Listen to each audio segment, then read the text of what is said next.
Captain Paul Watson, the anti-whaling activist, has finally been released after 5 months in a Danish prison in Greenland. Watson was arrested in July for protesting the Japanese whaling industry. But this week, Denmark rejected Japan's extradition request. So Paul Watson, after 5 months, is free. But the whales are not free from danger. Of course, Watson, the former founder of Sea Shepherd and a key member of Greenpeace, is known for his work to save orcas. To celebrate Watson's freedom, we reprise this conversation with him about his book, Orcapedia, on the PETA Podcast with Emil Guillermo. I met someone this week who said they were taking the family to SeaWorld. SeaWorld? Really? Years after the documentary Blackfish, and you still want to take the kids to SeaWorld? So, for the long holiday, if you really want to understand the orcas, see them as part of a slave trade that is kept alive by SeaWorld. And don't go to SeaWorld. Instead, honor the orcas by reading Captain Paul Watson's Orcapedia. That's coming up, and also a new feature at the end of the segment, my A Meal in a Minute vegan tip. Something to help you on your vegan journey. All that on this edition of the PETA Podcast.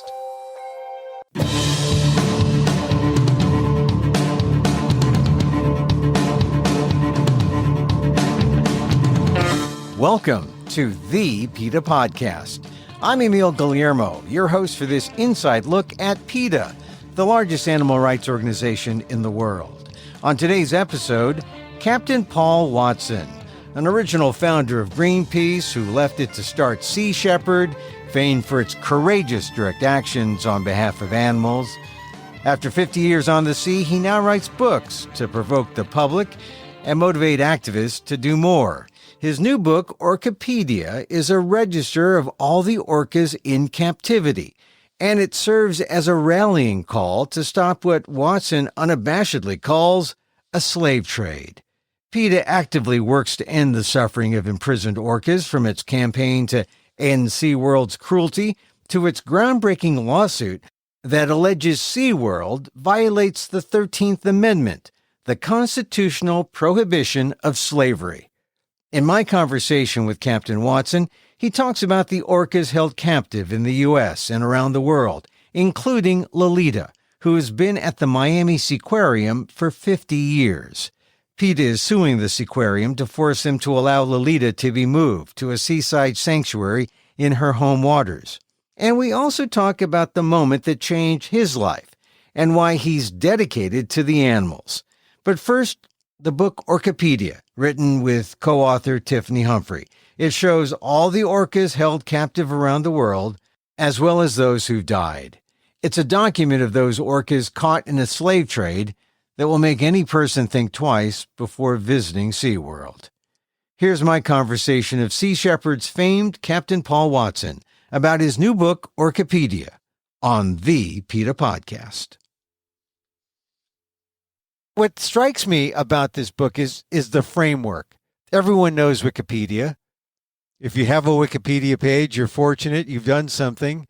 To put the orcas into that context that people know, Orcapedia, I think communicates, what you want to communicate instantly. It's everything you always wanted to know about these specific orcas. And the framework, I think, is the achievement of the book. Thank you. Yeah, I don't think that a lot of people are aware of just how many orcas have been captured and how many have died in captivity and how many are presently in captivity, and that it's right around the planet. They're all over. People are aware of, say, the orca in SeaWorld in, San Diego, or the orca in, say, in Florida, but they don't really see the big picture of where all of these, captive, wonderful animals are being kept. And it is a slave trade. It's exactly what it is.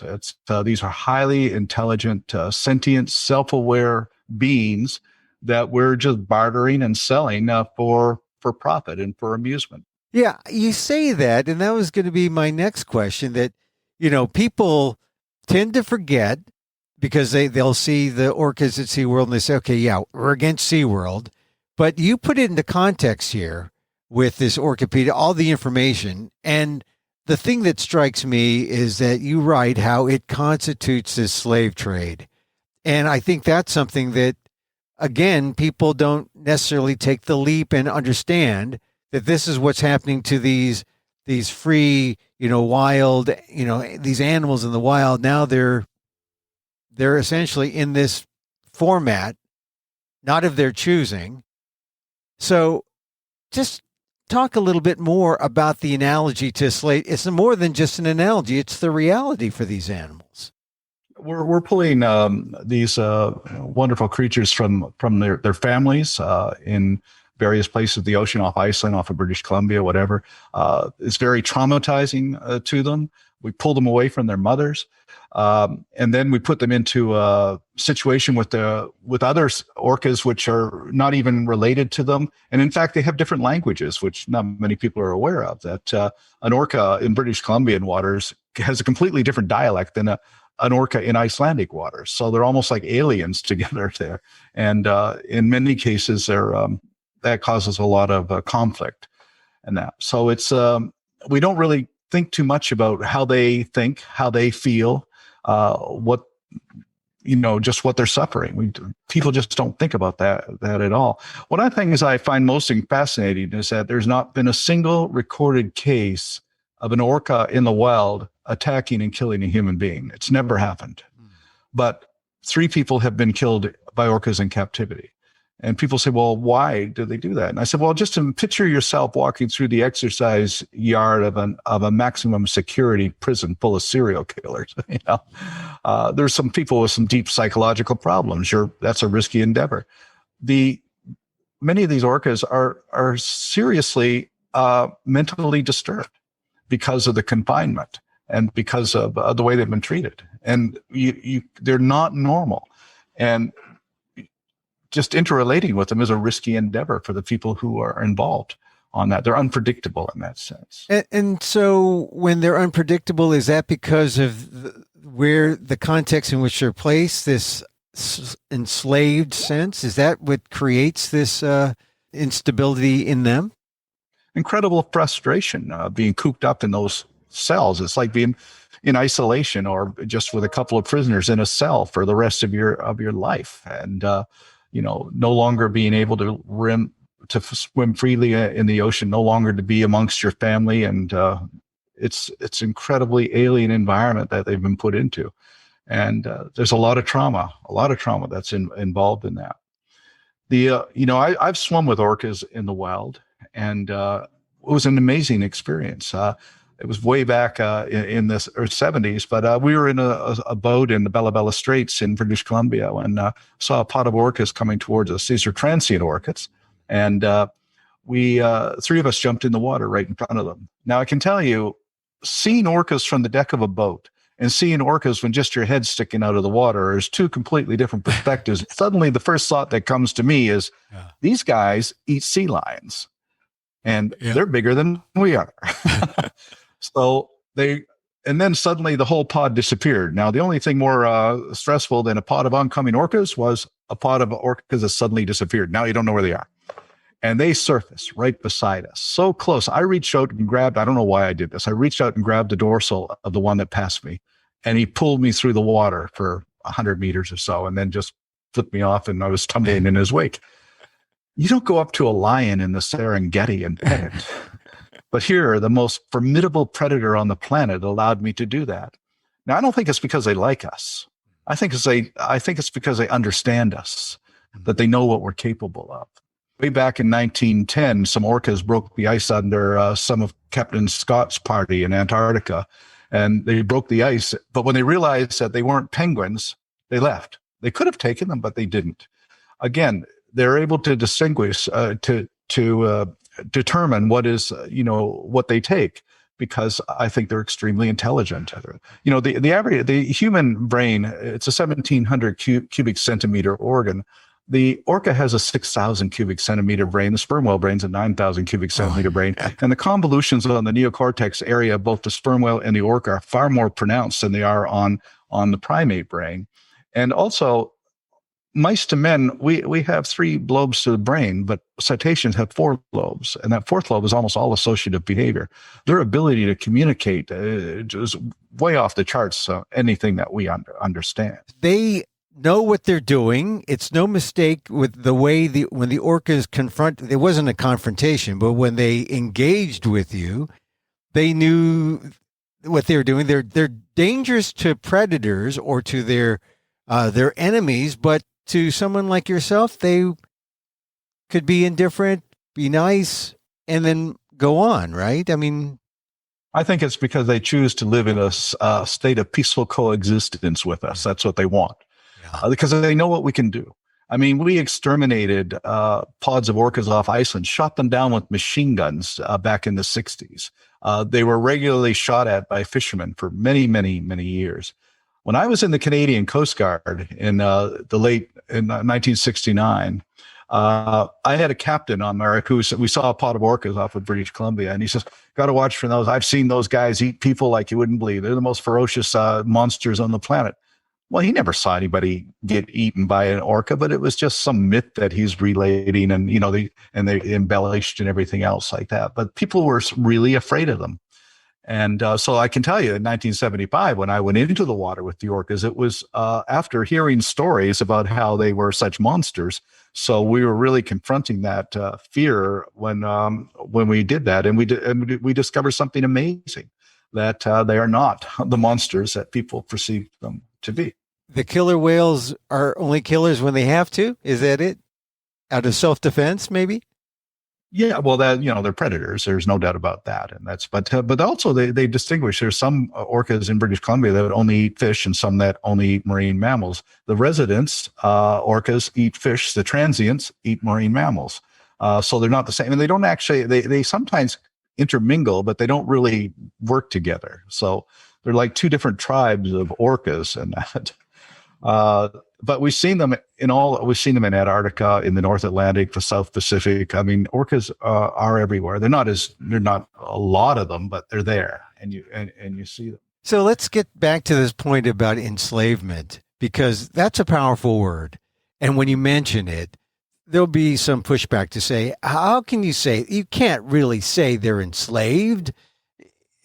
Well, they, by every definition of slavery, they're captured and taken from their group, their pod. They're separated from their mother and from their brothers and sisters. They're pulled away from that.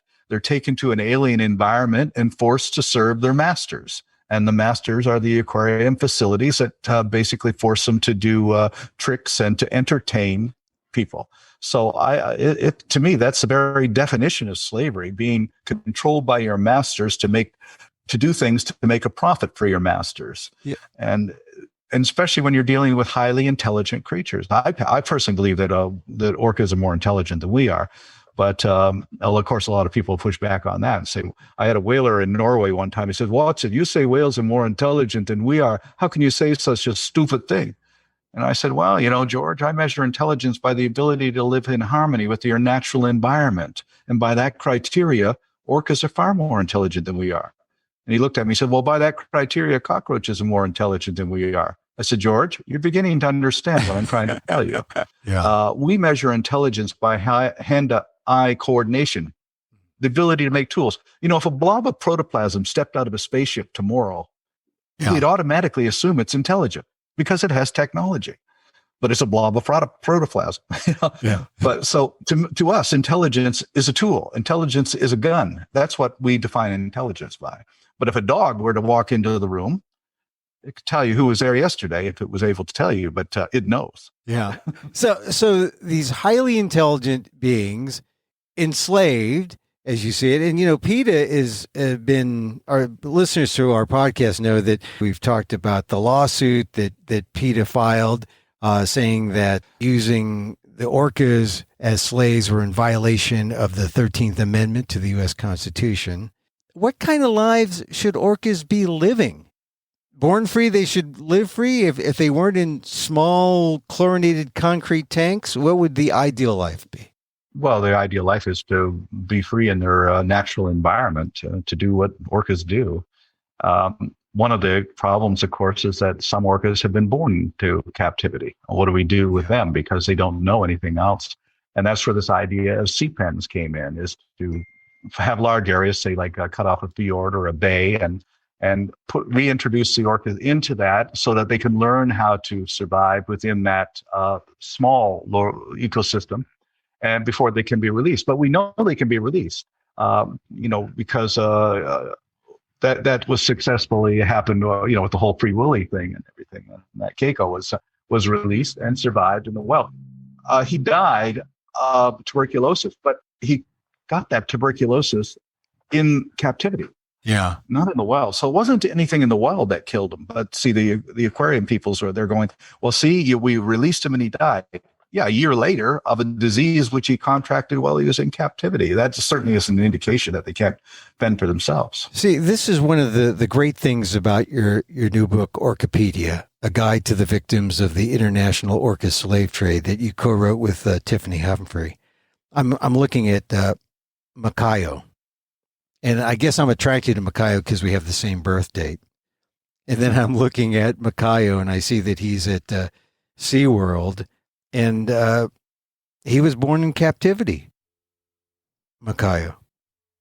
And seventh calf, I mean, you go into the whole background. First, this is Makayo is Katina's seventh calf. Katina's first calf, Kalina, passed away on October 4th, 2010, only 5 days before Makayo was born. And it says that is there hope for Makayo to get out? I mean, he was hurt in 2014. You get a whole history of these orcas. And it's just fascinating because now that I know that I share a birthday with Makayo, I care for this Makayo who's in Orlando at SeaWorld. That's what we're hoping the book will do, is have people identify that these are really feeling, intelligent, self-aware, sentient beings. Well, what's the hope for Makayo? Sea pens? Can he get out?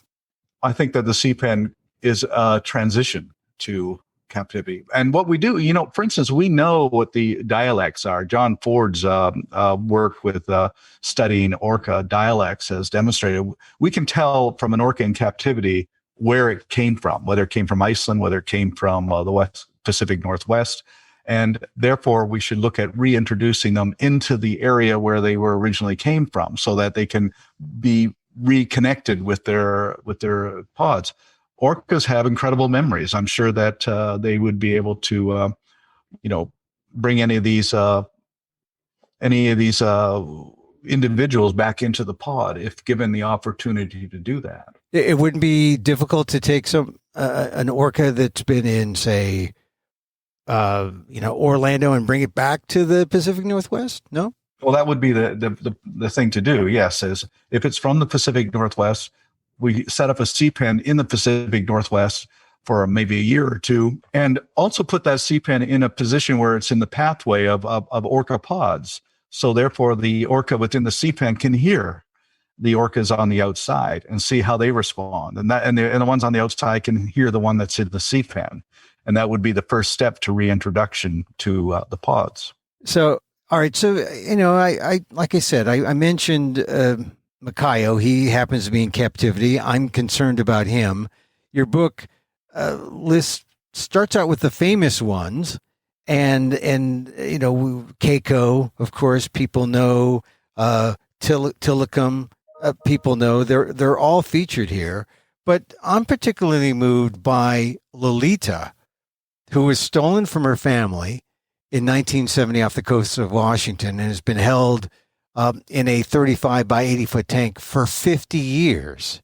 And not only has she been held for 50 years, but she's being held alone and these are highly social animals. It's a form of cruelty. And I believe that people have offered a lot of money to have Lolita released, but they've refused. Yeah. So it is frustrating in that respect. I would like to see legislation that would shut these things down. We're seeing this in Canada. Canada actually passed legislation to shut it down, and hopefully that will extend to other countries. We're suing marine land in southern France and trying to get it shut down because a few years ago that they had a flood there, which had a lethal impact on a lot of the residents, and because they didn't take the proper measures. So we're suing them on the grounds that they're negligent and incompetent, and hopefully we'll find a way to release those orcas. So I mentioned Lolita. I also mentioned Macayo. Just from flipping the book, I found Macayo. I'm now bonded with Macayo. You've dealt with orcas for much of your life. Tell me about the ones you've been able to meet, and which orcas have particularly moved you. I have met Tilikum when Tilikum was captive in Victoria, British Columbia. I spent a lot of time with Skana, who was really one of the first settlers ever put into captivity at the Vancouver Aquarium. And at one point, Dr. Paul Spong was studying, he was hired by the Vancouver Aquarium to study Skana, and suddenly realized that Skana was studying him. And he became quite radicalized about this whole thing and said, this orca does not belong here. And of course, he was fired by the Vancouver Aquarium for doing that. But while he was there, he took people like Bob Hunter and myself in to meet Skana. And I remember one point, Bob Hunter put his face down, and Skana came up with her mouth wide open and took Bob's entire head in her mouth.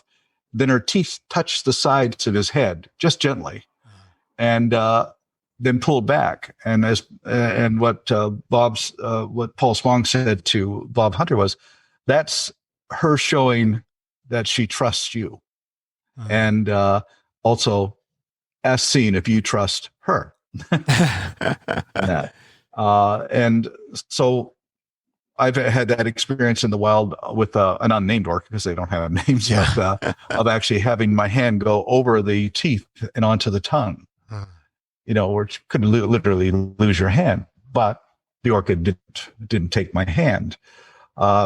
So this, I don't know of any other animal really that you can quite have that kind of experience with. Tell me, when you experience that with an orca in the wild, and then I imagine you have encountered or met some in captivity, and are they different? Yeah. Are they different when you see them in captivity? And then would they respond in the same way that the wild orca would, where the wild orca is actually gentler and No, I think that the ones in captivity were gentler because there was closer things, but it wasn't a question of the one in the wild being not gentle. I think the best way to describe the difference is that the one in the wild the attitude was sort of like, oh, nothing here really. This is just amusing. just a human. It's like he didn't have to be there. Yeah, he's perfectly free to do it. With Skana and those, there was nowhere there for them to go. They had to. And, when people say, well, they do these tricks willingly, I think, no, first of all, they do it for one reason, for food. Second, because they're bored. They're easily bored. And so they do a lot of these things to get around that boredom. But the training is not gentle. There's a lot of food deprivation that goes into that process. So they are punished on that. I think one of the most disgusting things that they do is they literally masturbate the males to get the semen for reproductive purposes in the aquarium or the marine captivity trade. Right. So, and that actually is something that was done also during the days of slavery, days of human slavery, where you had breeding programs that were designed in order to produce a stronger worker, in the plantation. So again, that shares that characteristic with slavery. Well, it's funny, when I talked to John Hargrove, he talked about that act in order to save the sperm. And he talked about how the sperm is really what is used to spread out worldwide this slave trade, because now you can breed them all over the world. And I love your book because it shows all the pictures and headstones of the deceased and the pictures of the living.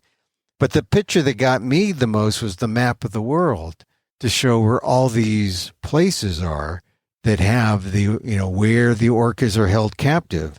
You have a place in Russia, Japan, China.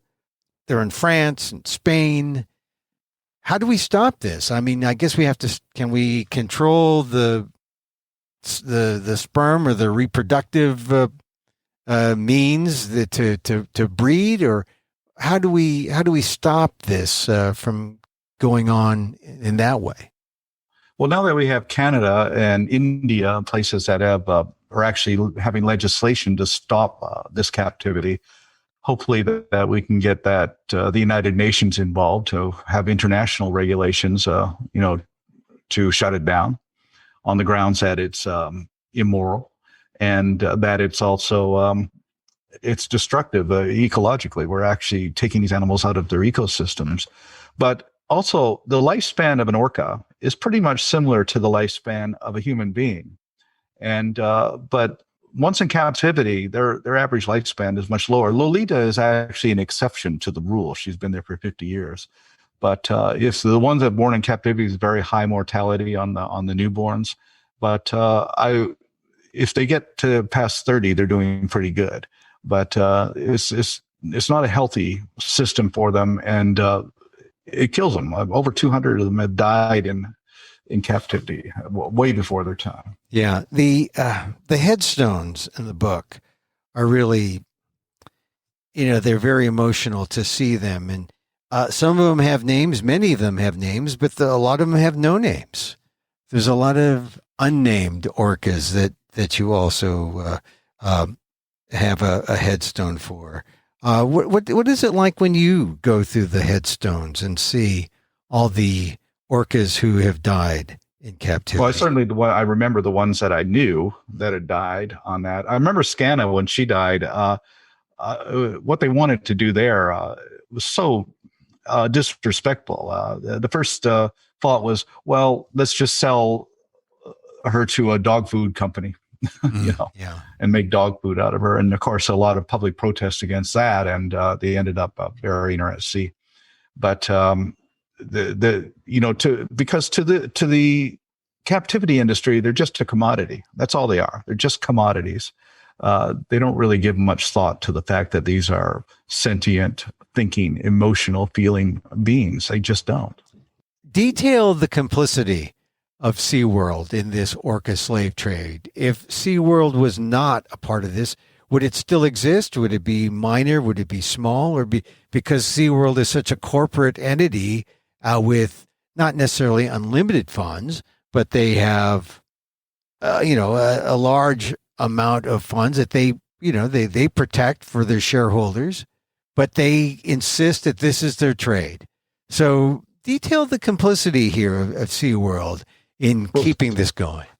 SeaWorld demonstrated that huge profits can be made from this. And of course, that was picked up by, other countries and that. And it's a very profit intensive industry to the point where one orca can be worth millions of dollars on that. And the sale of the sperm from the orcas can be worth hundreds of thousands of dollars.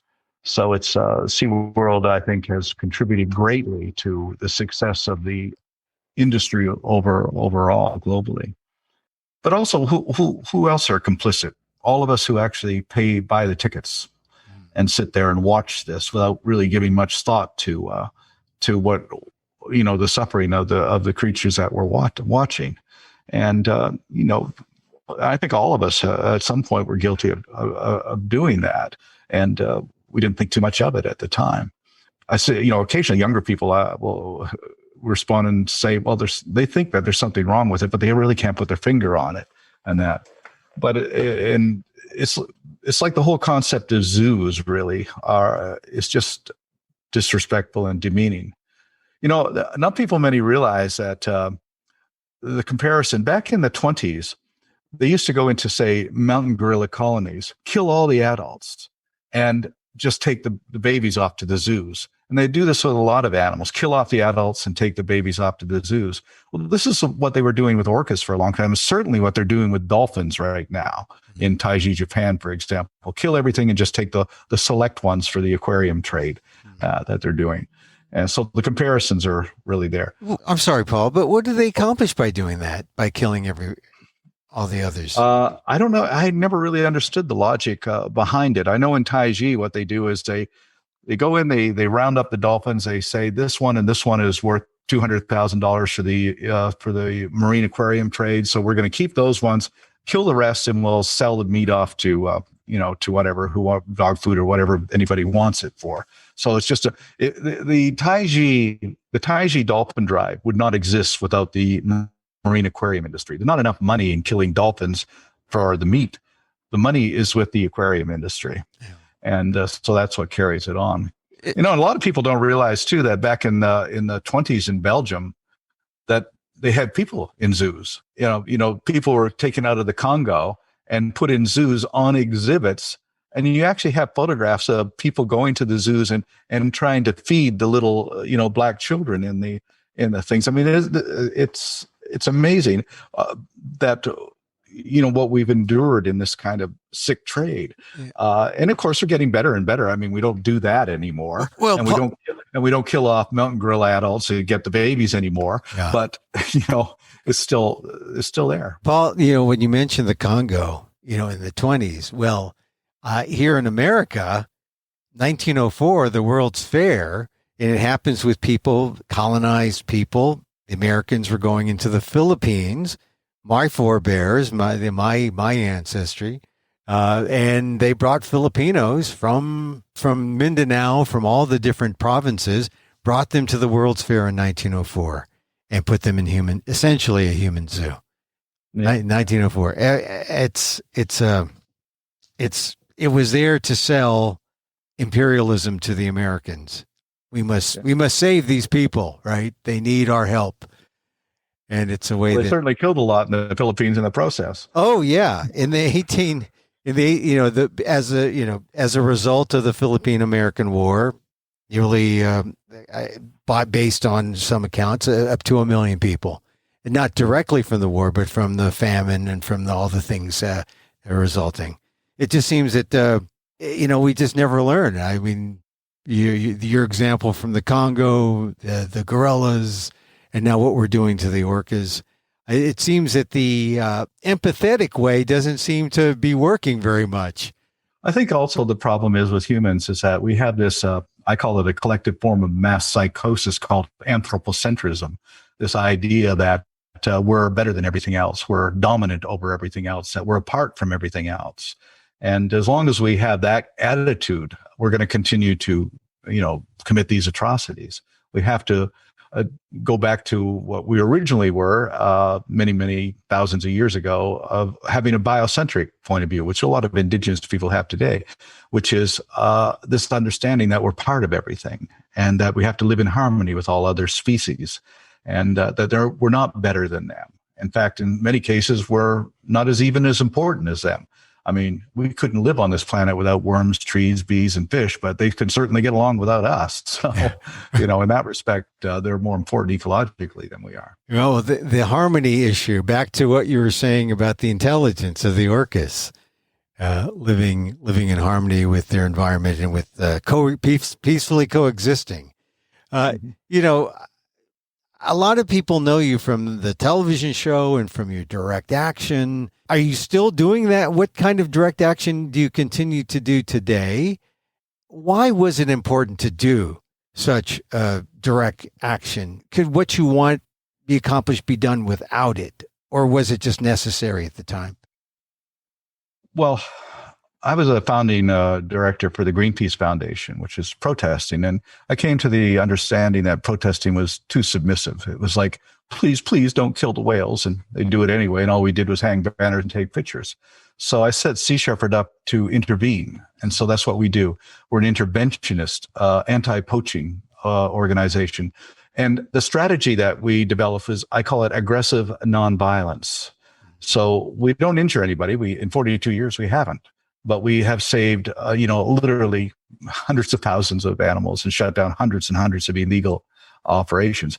Just this last week, we arrested 6 poaching vessels in the waters of Sierra Leone. Over the last year, 65 vessels that we seized that were poaching in those waters. And, we're working in the Gulf of Mexico right now in the Sea of Cortez to protect the endangered vaquita. I have 3 vessels there. And if it wasn't for that, I'm pretty confident that the vaquita would now be extinct. So Sea Shepherd now is a global movement with, we have 12 ships out on the ocean. And at any given time, about 250 volunteers from about 25 different nations. And so that's, I think, the thing I'm most proud of is what started as an organization is now a global movement. And it's no longer even in my control. I'm just part of that movement now. And I guess at first you went out there, but you don't do that still, do you? Or well, I do go, consult with the ship. So the reason I can't go out there is not that I don't want to. It's because Japan has put me on the Interpol red notice, preventing me from traveling because they charged me with conspiracy to trespass. Now, I'll tell you, the Interpol red notice is for serial killers, war criminals, and major drug traffickers. And I'm the only person in history to be put on that list for conspiracy to trespass. But that just really shows you the power that Japan has in that. So I can go to France and I can come back to the U.S., but I can't go to, I'm both a U.S. and Canadian citizen, but I can't go into Canada because the Canadians will send me off to Japan. And here's interesting, conspiracy to trespass on a whaling ship. I didn't actually do it. I conspired to do it, apparently. Do you miss not going out there, or you can go to some places, but not all? But what? Well, I do miss it, but I spend a lot of time writing right now. But I spent 50 years on the sea, and so it's. But the great thing about it is I got literally dozens and dozens of captains and officers and engineers and directors out there who are doing it right now. So it's that to me is very satisfying. That in fact we're getting more done now than we ever done in our entire history. So the term you used again was aggressive nonviolence. Aggressive nonviolence. Where is the line? How aggressive? Because you don't cause injury. Well, because from the other perspective, they're seeing you come, in the confrontational mode, and they're, what is their reaction to your aggressiveness? Well, the mythology actually works in our favor. A lot of the people we oppose think that we're real terrorists and we kill people, and that's fine. If they want to think that, that's just fine, because when we show up, they're scared and they run. But the reality is we don't hurt anybody. About 12 years ago, I was invited to give a lecture to the FBI in Quantico, and after the lecture, one of the FBI agents said, well, sea shepherd's walking a pretty fine line when it comes to the law. And I said, yes, but it doesn't matter how fine that line is if we don't actually cross the line. And we don't cross that line.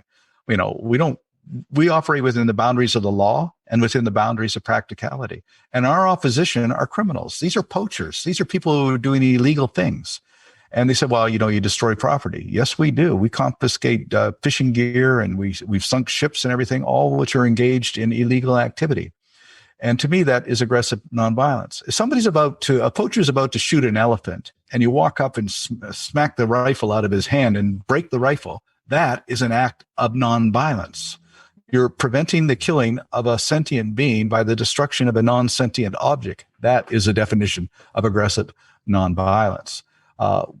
Like I said, we don't hurt anybody, and that's a record that we're very, very proud of, and we intend to keep it. During the years of this aggressive nonviolence, any top memory? Is there that kind of motivating memory that you have? Well, we've never backed down on any of those confrontations, and that reputation has helped us considerably because our opposition knows that we're not going to back down. And we realize what the risks are. When people join the crew, I ask them this question: are you willing to risk your life to protect a whale or a shark? And if they say no, they say, well, then we can't use you. And when people say, that's really asking an awful lot for people to risk their life to protect a whale, I said, really, is it? We ask young people not only risk their life, but to kill people for the defense of oil wells, real estate, religion, and flags. I think it's a far more noble pursuit to risk your life to protect an endangered species or threatened habitat. I guess you get the good people signed up for Sea Shepherd then, huh? We got a lot of people who, I think we had over 7,000 volunteers that have participated on that. But even more important is that I think that we instill in our volunteers this understanding, this idea that each and every one of us can change the world. We just have to harness our passion, to courage and imagination, and go forward and do it. And so many of my crew members have done just that. In fact, PETA was established originally by Alex Pacheco, who was one of my crew members in 1979. Wow, I didn't know that. It's funny because here you talk about 79. Here we are, 2021. Are we close to seeing the time when we can all just retire and say we are in that perfect world now, and we don't have to worry about the bad guys and the animals are fine? Well, that would certainly be nice. But I do tell people to not be pessimistic and not to be deterred by the situation. When people say, yeah, but it's impossible to solve these problems. Well, the answer to an impossible problem is to find an impossible solution. And how do you do that? Through passion, courage, and imagination. The very idea in 1972 that Nelson Mandela would be president of South Africa was unthinkable, therefore impossible. And yet the impossible became possible. And I think that holds true with pretty much all of these problems that we encounter. We can solve impossible problems. And where do you assess where we are now from the beginnings of Greenpeace, Sea Shepherd, your work with the orcas? Where do you think we are now? Well, I remember being a vegetarian in the late 70s when that was considered an extremely radical thing to do, and nobody even knew what a vegan was. Yeah. I mean, back then, if you said, "Oh, I'm a vegan," what's that mean? You're from the planet Vega or something? Nobody had.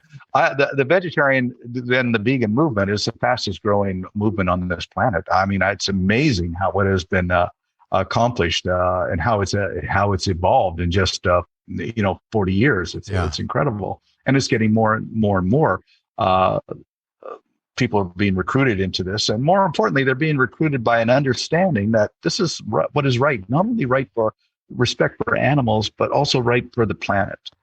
And so I think that we've made a lot of progress in that respect. I think you have. And in terms of the orcas, to get back to the book, Orcapedia, I really think I was just flipping through it, like I said, and going to try to find my orca. This is sort of like not that I'd go to SeaWorld, but if I were to go to SeaWorld and they would give me a program, or let's say if someone were to go to SeaWorld and they had a program, this would be the anti-program. You would present this to...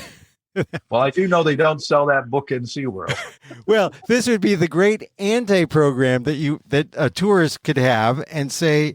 And if I were to read this before going to SeaWorld, it would make me go to the rides and maybe have a vegetarian thing at the food stand, if they have that, and then leave.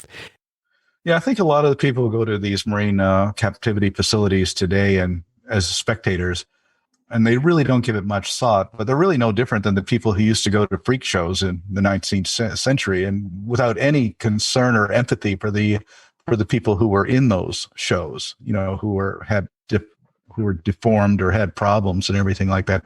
All they saw was entertainment. And this is what most spectators see is just entertainment. They don't really give any thought or compassion to the beings which are being exploited to provide that entertainment. Well, certainly your book has given me a lot more insight than I thought I had some, but then now I look at it, it's all in one thing. This book, Orcapedia, that you've co-written with Tiffany Humphrey. And I should point out that, Tiffany did most of the work on that, so deserves the credit on it. Well, all right. I didn't want to give her short shrift, certainly. And but before we say goodbye, I know that you must have a favorite story that encapsulates what you're about. There's one story that really was a defining point in my life, which involved a whale, and that was in 1975 when we came up with this idea to protect the whales from the Soviet whaling fleet in the North Pacific, and we were reading a lot of Gandhi at the time, so we came up with this idea that all we had to do is put ourselves between the harpoon and the whales, and we'd save the whales. That was the idea.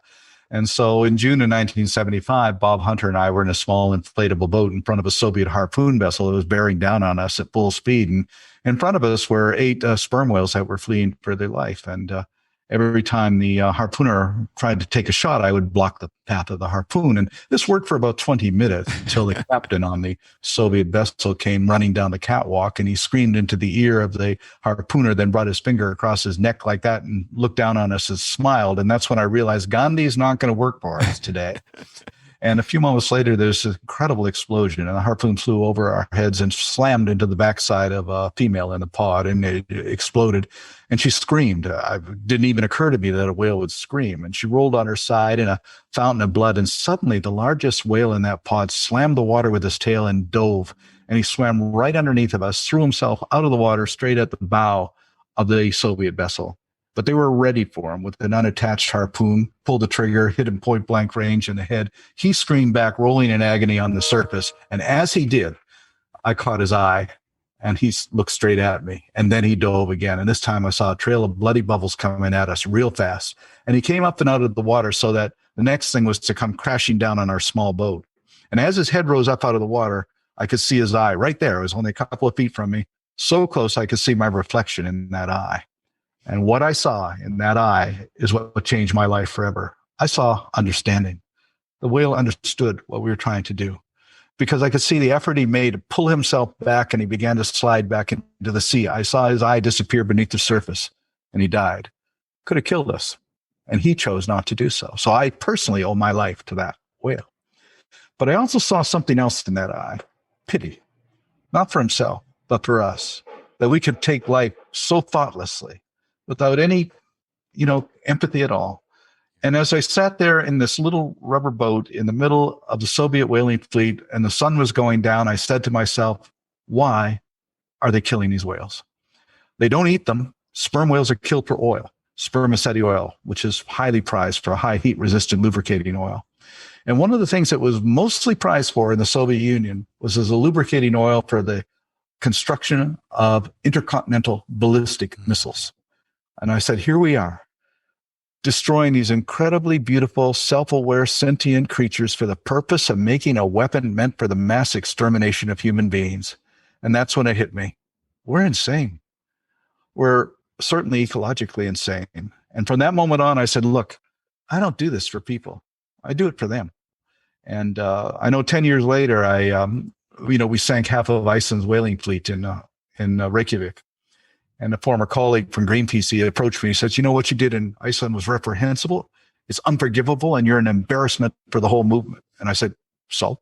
And he says, aren't you concerned about what people think? I said, didn't sink those whaling ships for you or for Greenpeace or for any human being. Sunk them for the whales. Find me a whale anywhere on the planet that disagreed with what we did. And I promise you, we won't do it again. But until then, we're going to continue to do it. So you never forgotten that whale that saved your life, that you looked him in the eye, huh? No, I saw so much in that eye that it was certainly a life-changing experience. And I've seen that intelligence in the eyes of whales and dolphins and elephants and so many other creatures around the world. It's there. We just choose to see it.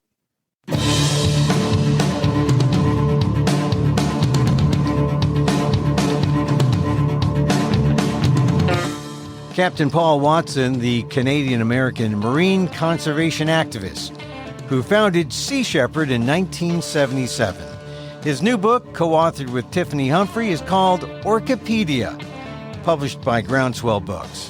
Info in the show notes. And for more on protesting SeaWorld and its enslavement of orcas, go to PETA.org.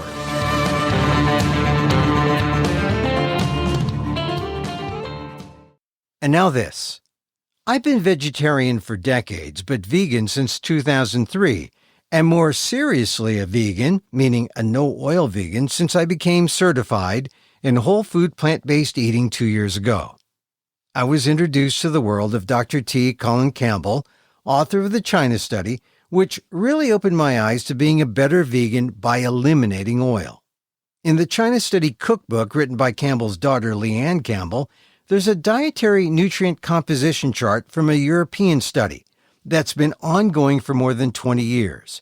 It shows that a meat-based diet compared to a vegetarian-based, where eggs and dairy are consumed, and a vegan diet, which removes all animal products, is not very different at all in terms of total fat or in terms of total sugars, and that removes any health advantage.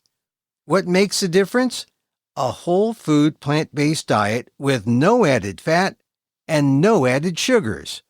If you're not seeing the health advantage from your vegetarian or veganism that you expect, try cutting out the fats and sugars.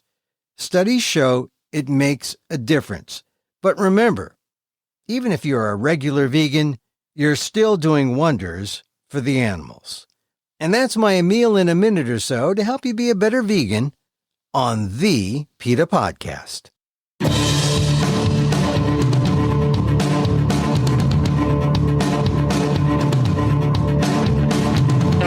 And that's our show for today, our reprise of our conversation with Captain Paul Watson on his book, Orcapedia, to celebrate his freedom. He was freed by the Danish from a prison in Greenland.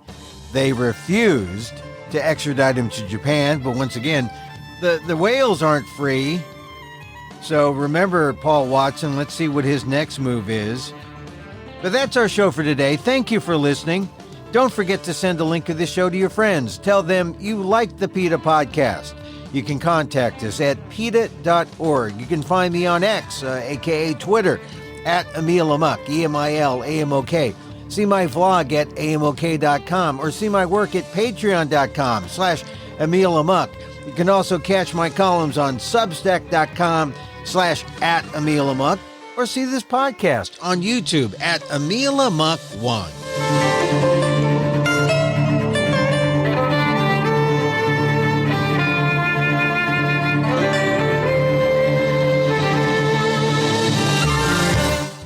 Once again, thank you for listening. Check out all our episodes on your favorite podcast app or on Apple Podcasts, where you can subscribe to as well as rate and review the show. It helps get the word out about the issues you care about. Our music is provided by CarbonWorks. Check them out on YouTube. And join us again next time for more insight into animal rights and the fight for a cruelty-free world on the PETA Podcast. I'm Emil Guillermo.